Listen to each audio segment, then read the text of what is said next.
కేంద్ర ప్రభుత్వం తీసుకుని వచ్చిన వక్ఫ్ బోర్డు సవరణ చట్టం ద్వారా పేద ముస్లిం వర్గాలకు లబ్ధి చేకూరుతుందని ఎమ్మెల్సీ సోమవీరాజ్ పేర్కొన్నారు. కాకినాడ నగరంలో పర్యటించిన ఆయన వక్ఫ్ సవరణ చట్టంపై అవగాహన సదస్సులో పాల్గొని ప్రసంగించారు. కాకినాడ బోట్ క్లబ్ వెనుక గల ప్రకృతి ఆశ్రమంలో సమావేశ మందిరంలో భారతీయ జనతా పార్టీ ఆధ్వర్యంలో వక్ఫ్ చట్టంపై ప్రజా అవగాహన సదస్సు జరిగింది. కార్యక్రమానికి బీజేపీ జిల్లా అధ్యక్షులు బిక్కిన విశ్వేశ్వరరావు అధ్యక్షత వహించగా ఎమ్మెల్సీ సోమవీరాజు ముఖ్య అతిథిగా పాల్గొన్నారు. ఈ సందర్భంగా సోమవీరాజు మీడియాతో మాట్లాడారు. అనంతరం ఎమ్మెల్సీ సోమవీరాజు జ్యోతి ప్రజ్వలన చేసి పార్టీ వ్యవస్థాపకులు భారతమాత స్థిరపటానికి పుష్పాంజలి ఘటించారు. ఈ సందర్భంగా ఎమ్మెల్సీ సోమవీరాజు పార్టీ నాయకులు, కార్యకర్తలు, మహిళలకు ఒక చట్టంపై అవగాహన కల్పించారు. రాష్ట్ర ప్రధాన కార్యదర్శి వేటుకూరు సూర్యనారాయణరాజు, రాష్ట్ర అధికార ప్రతినిధి పెద్దిరెడ్డి రవికిరణ్, ఎనిమిరెడ్డి మాలకొండయ్య, కాకినాడ జిల్లా media incharge Tummalapalli Nani, BJP జాతీయ నాయకులు Chilukuri Ramkumar, Kakinada city convener Gattu Satyanarayana, BJP రాష్ట్ర నాయకులు Gandi Kondalarao, doctor Mutta Naveen Kumar, Viswanathapalli Srinivasaraju, civil supplies state director Tummala Padmaja, BJP జాతీయ నాయకులు Paida Krishnamohan, Kakinada city co convener Kondeti Gangadhar, పెద్ద సంఖ్యలో పార్టీ నాయకులు, కార్యకర్తలు పాల్గొన్నారు. ఏదైతే పవన్ కళ్యాణ్ గారు వారి యొక్క మంత్రివర్గం ద్వారా అనేక కార్యక్రమాలు రాష్ట్రంలో ఏర్పాటు చేశారు.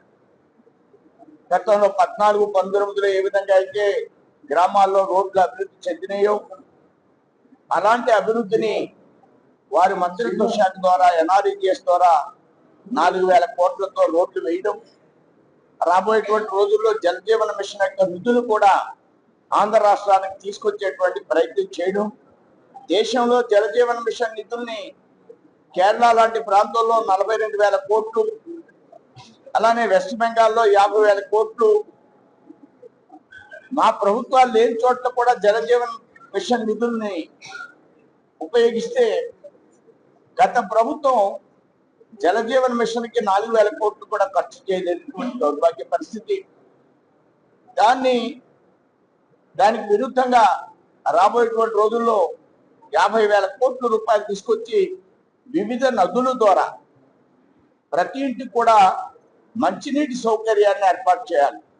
అటు గోదావరి జలాలు ఈస్ట్ వెస్ట్ గోదావరి జిల్లాలకి, కృష్ణ అక్కడ ఉన్నటువంటి జిల్లాలకి, రాష్ట్రంలో 11 నదుల నుంచి ఈ జలజీవన్ మిషన్ యొక్క కార్యక్రమాన్ని, శుద్ధ జలాల్ని ప్రతి ఇంటికి ఉచితంగా మంచినీటి కుళాయిలు వేస్తూ సరఫరా చేయాలనేది కేంద్రం యొక్క ఆలోచన. ఈ పనిలో పవన్ కళ్యాణ్ గారు ఉన్నారు. ఆ విధంగా అందరు మంత్రులు కూడా ఇక్కడ కాకినాడలో గతంలో పోర్టు ద్వారా జరుగుతున్నటువంటి అవకతవకల్ని సివిల్ సప్లై మంత్రి గారు తెర మీదకి తీసుకురావడం జరిగింది.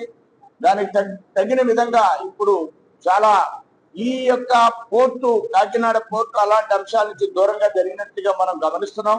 అంటే సివిల్ సప్లై మంత్రి వారి యొక్క పని విధానం, అలాగే చాలా మంది మంత్రులు వారి యొక్క మంత్రిత్వ శాఖల్లో వారి పనుల్ని సజావుగా, నిజాయితీగా అభివృద్ధి పదం వైపుకి నడిపిస్తూ ముందుకు వెళ్తున్నారని మీ ద్వారా తెలియజేస్తారు.